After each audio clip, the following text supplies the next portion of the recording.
All right, doing another unbooking today. Unbooking.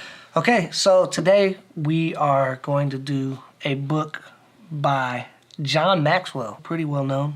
New York Times bestselling author. Often's still a word, offer. At least I said a word. Yeah, he's the founder of Enjoy Group, the group that's dedicating to helping people maximize their personal and leadership potential. So that's pretty cool. Inc. magazine said that this man was the #1 leadership expert in the world. You know, I'll be honest, that's something that I would love to be called. Thank you for saying that about me. Probably thinks I'm the #1 leadership expert in the world, and it's probably because I read this book, Failing Forward or Backwards, by John C. Maxwell. John Cena Maxwell. First of all, let me tell you when I read this book in one day, and most of the day, as I was reading this book, I was in Chattanooga, Tennessee, donating plasma to make $35 while in college. It's a true story. I read probably half of this book in the clinic and then loved it and went home and read the other half in one sitting. So really enjoyed this book. Didn't enjoy having to sell my blood for $30 a pint or whatever it was in order to eat. But, you know, college is a thing and you only do it once and it's fun. I'll be honest, when it comes to people like John Maxwell, I'm not kidding you, I was looking, he puts like 5 or 6 books out a year. You know, when somebody does that and it's like their books are in like the gift versions, like gift this book at the drugstore, kind of like, oh, it's just so commercialized and it's so like, you know, you just assume it's just cookie cutter type stuff. So that's kind of how I looked at John Maxwell for a while. I've read a couple of his books. This one is outstanding. I've probably got 4 or 5 books in my life that really just helped change the way I look at things and change the way I think. And this is one of them. When it comes to failure, I had a complete paradigm shift on what failure is, the role it plays, and how I should think about it because of this book, full of stories and examples. One thing that John Maxwell is very good at is amassing quotes and stories and examples for the content of his book. And this book is that. It's like, here's my point. Here's 6 people that said a similar thing, and then 6 stories that show this example to be true. And it's really good reading it, keeps it very interesting. It's like social proof for his idea. And then it also makes it very easy to remember. There's like 10 stories in my head that I tell that I'm like, where did I get that from? And then I look through this book and I'm like, oh, yeah. Page 2 is my favorite quote. This is the quote. It's not only my favorite quote from this book, but it sums up the book very well. The difference between average people and achieving people is their perception of and response to failure. And that's what he sets out in this book, and it's something that stuck with me, is the way that I look at failure really determines whether I'm just an average or less than average person or somebody who's going to achieve something great. And I highlighted it.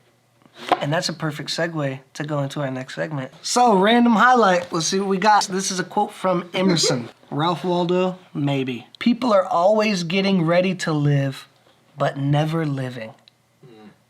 Need not expound. Main takeaways. Very simple. The byline of this book is turning mistakes into stepping stones for success.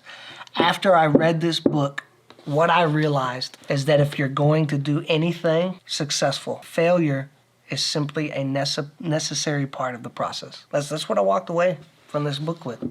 And he gives many examples of why that's true. You can't argue against them. He does so good formulating that idea in this book that you walk away and you just accept it. And it's so good. It's so good not just for him as an author, but for you as a person to walk away and just go, yeah, I got no choice but to accept that if I'm going to succeed at something, I'm going to experience failure along the way.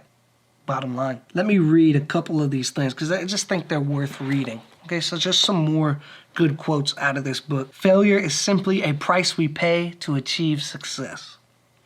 You're not a failure. You just failed at doing something. There's a big difference. And this is like what you get from this book. It's really good stuff. It's not what happens to you. It's what happens in you. And then I love this because this is just like such a call to action. The only way to get ahead is to fail early, fail often, and fail forward. And the idea of failing forward, it's obvious. You can figure out what that means. He's just talking about using failures as a stepping stone and not letting them stop you, but letting them teach you and propel you onto the next thing. If it isn't obvious, read it or beat it. You gotta read this book. This is one thing that this book has helped me with. I would take so many things personally and take so many things to heart. Oh, I'm just a failure. And the whole point of the book is, no, you're not. You failed at doing something. There's a difference. But that failure doesn't have to be an end to whatever you're doing. It can be something that actually helps you along the way. The difference is simply how you think about it. That's it. Anybody who just has ambitions, anybody that wants to achieve something, that has goals, just read this book. It's a good read. You get to learn about people who have those same type of ambitions that you did and the terrible things that happened to them and how they just continued on. Really, the difference between achieving people and non-achieving people is just the fact that the one group just kept going, failing forward. Read it. Just read it. Just read it. It's a great book. If you've read any of these books, let us know about it. Seriously, if I messed up the explanation, if you could have done this better than me, then go ahead and do it in the comments. Subscribe. Click the little bell thingy. Let's have a good time. Really want to hear from you. And what books do you want to see unbooked? Let me know. Hit us up. Measure a mug.